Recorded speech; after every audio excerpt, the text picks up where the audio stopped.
Hello student, today we have to start next point, rule of inference for propositional logic in our logic chapter in paper 2nd, discrete mathematics. So before starting the rules of inference, we have to discuss the definition of argument.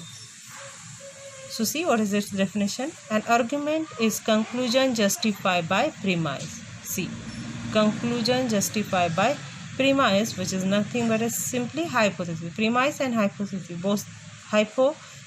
both are the same thing.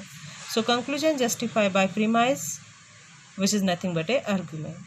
So for understanding, we have to take mathematically, we have to represent here. For example, P1, P2, P3 up to Pn. This is the sign of else. Those we have to already indicate in our next step, or we have to also call as therefore sign, hence sign, conclusion sign, and here our conclusion C. Means this sequence of proposition which are write down in our else sign. The sequence of proposition, this P1 to Pn, which is write down in our left hand side of else sign, which is nothing but a premise or hypothesis. And that C or those propositions combination we have to given in our right hand side of this sign is called as a conclusion. And again I will say you this conclusion, this is nothing but a one of the proposition, and this whole combination which is nothing but a argument. In shortly we have to say an argument is denoted by that P1, P2, P3 up to Pn else C. So this is the sign of else. Next one, mostly we have to prefer the word for the after the therefore or conclusion sign. Premise and conclusion. So premise and conclusion. So already we have to discuss here the sequence of proposition which is nothing but a premise, and one of the proposition which is nothing but a conclusion C. So see what we may write down in our this definition. An argument in propositional logic is a sequence of proposition P1, P2, Pn called premise. Sequence of proposition P1, P2 up to Pn called premise, and a proposition C called as a conclusion. So here this is the sequence of proposition is premise, and here this proposition C is called as a conclusion. Next one, we discuss the definition of valid and invalid argument.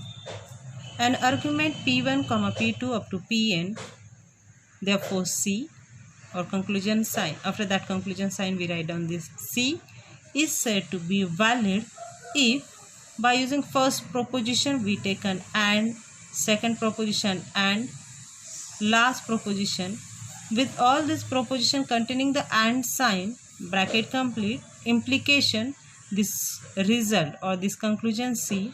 If we have to get tautology, then we have to say that argument is a valid, otherwise that argument is a invalid. There are different techniques are used to check whether is it given argument is a valid or invalid. So among that technique there is one of the truth table method, and in our truth table method we have to use this technique also. So by using this given argument, we have to take the left hand side's propositions and implication our conclusion proposition, check whether that column we get as a tautology or not. If it is a tautology, then it is valid, otherwise it is a invalid. Next note, an argument which is not valid called as a false. Next we have to discuss the rules of inference one by one. See the first rule, detachment. Sometimes we call it as a rule of modus ponens. P implication Q, comma P, therefore Q. See here P and P implication Q. So answer is a Q. Contrapositive, or we call the rule of modus ponens. Negation Q, comma P implies Q. So our answer is a negation P. So this is the sign of negation. Those we have to write down here. This is the sign of negation. Both are. Some books are used this notation, or maybe some books are used this one notation also. Sorry, this notation. Next rule is disjunctive addition, or simply called as a rule of addition. So P, therefore P or Q. P, therefore P or Q. So this is our addition rule. Next one is disjunctive simplification, or we call sometimes rule of disjunctive syllogisms. So here we have to write down P or Q, comma, negation P. So our answer is a Q. See here. Here P or Q. Here is a negation P and P. So our answer is a Q. Or here is again P or Q. See, both are the same things. But here is a negation P and here is a negation Q. So here Q and negation Q. So our answer is a P. And here negation P and P. So our answer is a Q. So this is our rule of disjunctive syllogism. Next one is a conjunctive simplification. So P and Q, therefore P. P and Q, therefore P. So this is our conjunctive simplification. Next is chain rule, or we sometimes call it a rule of hypothetical syllogism. So P implies Q, comma, Q implies R. So our answer is a P implies R. See, therefore P implies R. Next one is the rule of exportation. So is in bracket P and Q, implication R, therefore P implication. So P की positive, implication Q, implication R, Q implication. Next one, rule of importation. P implication is in bracket Q implication R, therefore is in bracket we may write down P and Q implication R. So here we have to write down P and Q implication R. So this is the rule of importation. Here the rule of exportation. So see here, in exportation and importation, what is the chain? Here this term is here and here our term becomes here. Next one is conditional equivalence. Conditional equivalences we call as a material implication. P implication Q is equivalent to negation Q implication negation P, and which is equivalent to the negation P or Q. Next rule is biconditional equivalence, we called as a material equivalence. P double implication Q equivalent to is in bracket P implies Q and Q implies P, bracket complete, which is also equivalent to P and Q or negation P and negation Q. Okay, next rule is resolution. So in our resolution rule, we have to write down P or Q, negation P or R, therefore Q or R. Okay, so see here negation P, here is a P, both having a R, so answer is a Q or R. Next one, we discuss the example on our this rules. So for that, what we have to write down in our example, write the following argument in symbolic form and give the name of this rule. So see our statement, theoretical information is start from here. It is below freezing now. Here the statement, first statement is completed.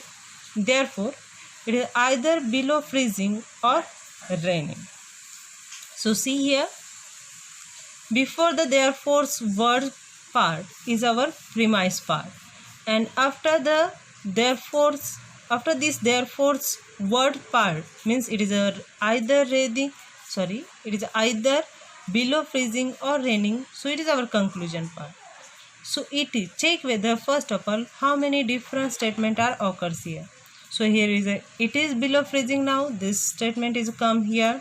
Again it comes here, and this is occurs here the raining. It is one of the another different statement. So first of all it is below freezing. This statement we have to indicate by the variable P. Second different statement is it is raining. So this is indicated by the Q. So there are the all total different statement we have to indicate by the different letters, small letters. Now in the next line we have to write down the symbolic form.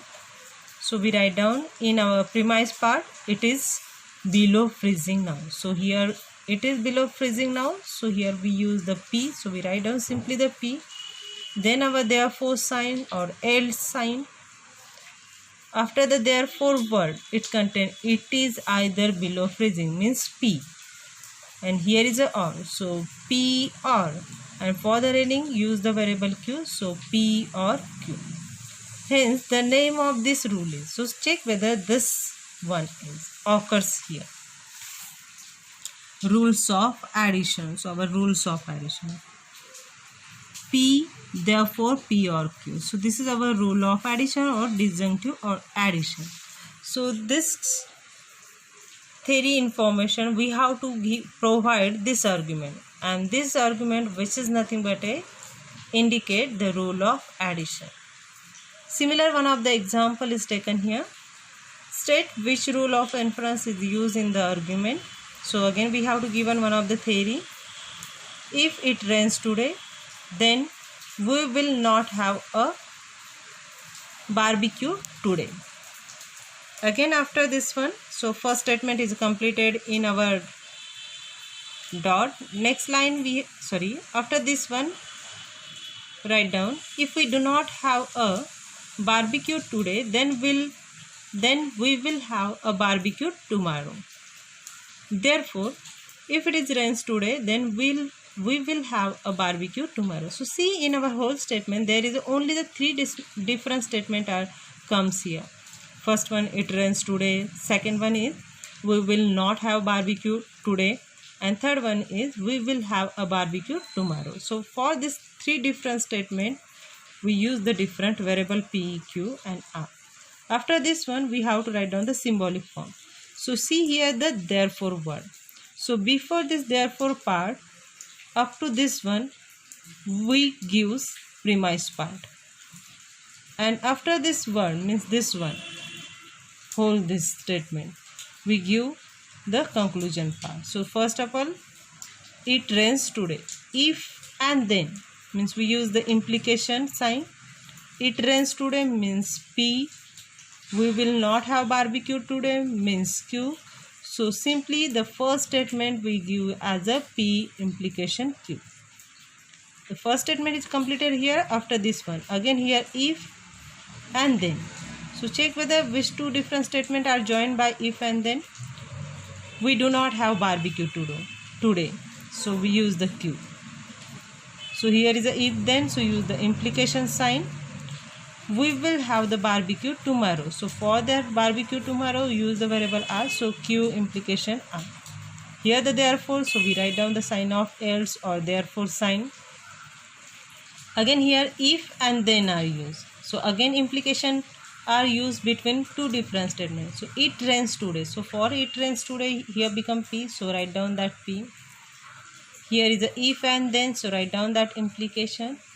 And after that then part, here we write down we will have the barbecue tomorrow. So for barbecue tomorrow, here the variable R. So we write down P implication R. So now hence the name of the rule is chain rule or hypothetical syllogism. See that combination, P implies Q, Q implies R. So therefore P implies R. So see here, P implies Q, Q implies R, so we get as a P implies R. So this is our chain rule, or we call it the hypothetical syllogism. So today we have to stop our lecture here. Thank you.